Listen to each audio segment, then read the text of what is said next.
آج ہم انشاءاللہ بات کریں گے ان 5 اعمال کے بارے میں جو ہمارے نصیب کو بدل سکتے ہیں۔ دیکھیے، کبھی کبھی انسان سوچتا ہے کہ میرا نصیب کب بدلے گا، میری زندگی میں آسانی کب آئے گی، لیکن حقیقت یہ ہے کہ اللہ تعالیٰ نے کچھ ایسے نیک اعمال رکھے ہیں جو بندے کی تقدیر بدل سکتے ہیں۔ بس عمل کرنے کی دیر ہے، انشاءاللہ اللہ تعالیٰ ہمارے نصیب کو بدل دیں گے۔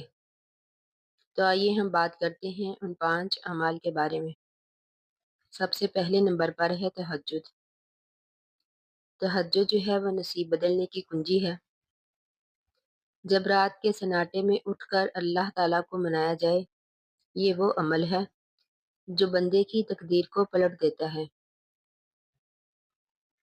حدیث میں آتا ہے، ہمارے پیارے نبی اکرم صلی اللہ علیہ وآلہ وسلم نے فرمایا کہ اللہ تعالیٰ اس وقت آسمانی دنیا پر آتے ہیں اور فرماتے ہیں کہ ہے کوئی مجھ سے مانگنے والا کہ اسے میں عطا کروں، ہے کوئی مجھ سے معافی مانگنے والا کہ اسے میں معاف کروں۔ دل کی جو خواہشات کہیں اور پوری نہیں ہوتی، وہ انشاءاللہ تہجد میں پوری ہو جاتی ہیں۔ اسی طرح دوسرے نمبر پر ہے والدین کی خدمت۔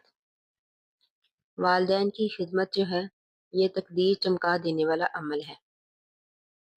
آپ کے والدین آپ کی تقدیر کا دروازہ ہیں۔ ان کی خدمت، ان کی رضا، ان کی خوشی، یہ سب نصیب میں برکت اور کامیابی لکھ دیتے ہیں۔ حدیث میں ہے، ہمارے پیارے نبی اکرم صلی اللہ علیہ وآلہ وسلم نے فرمایا کہ والدین کی رضا میں ہی اللہ تعالیٰ کی رضا ہے۔ اسی طرح تیسرے نمبر پر ہے صدقہ۔ صدقہ جو ہے یہ صرف مصیبتیں ہی دور نہیں کرتا بلکہ نصیب کو بھی روشن کر دیتا ہے۔ صدقہ جو ہے یہ صرف غربت نہیں مٹاتا بلکہ نصیب بھی بدل دیتا ہے۔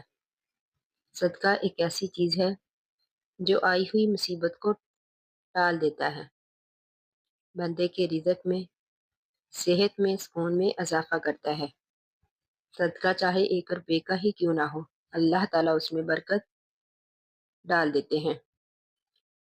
اسی طرح چوتھے نمبر پر ہے استغفار۔ استغفار جو ہے یہ نصیب بدلنے کا تیز ترین عمل ہے۔ اللہ تعالیٰ سے معافی مانگنے سے صرف گناہ نہیں مٹتے بلکہ نصیب بھی بدل جاتا ہے۔ قرآن مجید میں ہے، اللہ تعالیٰ ارشاد فرماتے ہیں کہ اے میرے بندو، تم استغفار کرو، میں تم پر آسمان سے رحمتیں برساؤں گا اور تمہارے مال اور اولاد میں اضافہ کر دوں گا۔ اس لیے ہمیں چاہیے کہ ہم استغفار کو اپنے اوپر لازم کر لیں۔ اسی طرح 5ویں نمبر پر ہے قرآن سے تعلق۔ قرآن سے تعلق جوڑنے پر دل بھی بدلتا ہے اور نصیب بھی۔ قرآن سے جڑ جانے والا کبھی خالی ہاتھ نہیں رہتا۔ ہمیں چاہیے کہ ہم روزانہ قرآن مجید کی تلاوت کریں، چاہے 1 صفحہ ہی کیوں نہ ہو، چاہے 1 رکوع یا کچھ آیات ہی پڑھ لیں، لیکن مسلسل پڑھیں، کیونکہ حدیث میں ہے، ہمارے پیارے نبی اکرم صلی اللہ علیہ وآلہ وسلم نے فرمایا کہ اللہ تعالیٰ کو وہی عمل پسند ہے جس پر ہمیشگی کی جائے، چاہے وہ تھوڑا ہی کیوں نہ ہو۔ اس لیے ہمیں چاہیے کہ ہم قرآن مجید کی روزانہ تلاوت کریں۔ قرآن مجید وہ نور ہے جو انسان کے نصیب کو بھی روشن کر دیتا ہے۔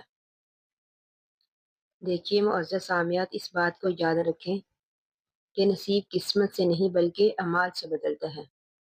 آپ 1 قدم اللہ کی طرف بڑھائیں، انشاءاللہ اللہ تعالیٰ 10 قدم آپ کی طرف بڑھائیں گے۔ تو آئیے ہم آج سے ہی ان نیک اعمال کو اپنا لیں، انشاءاللہ ان اعمال سے ہماری زندگی بدل جائے گی، ہمارا نصیب جو ہے وہ روشن ہو جائے گا انشاءاللہ۔ اللہ تعالیٰ سے دعا ہے کہ اللہ تعالیٰ ہم سب کی مشکلات کو آسان کرے۔ آمین ثم آمین۔ آخر دعوانا ان الحمدللہ رب العالمین۔ السلام علیکم ورحمۃ اللہ وبرکاتہ۔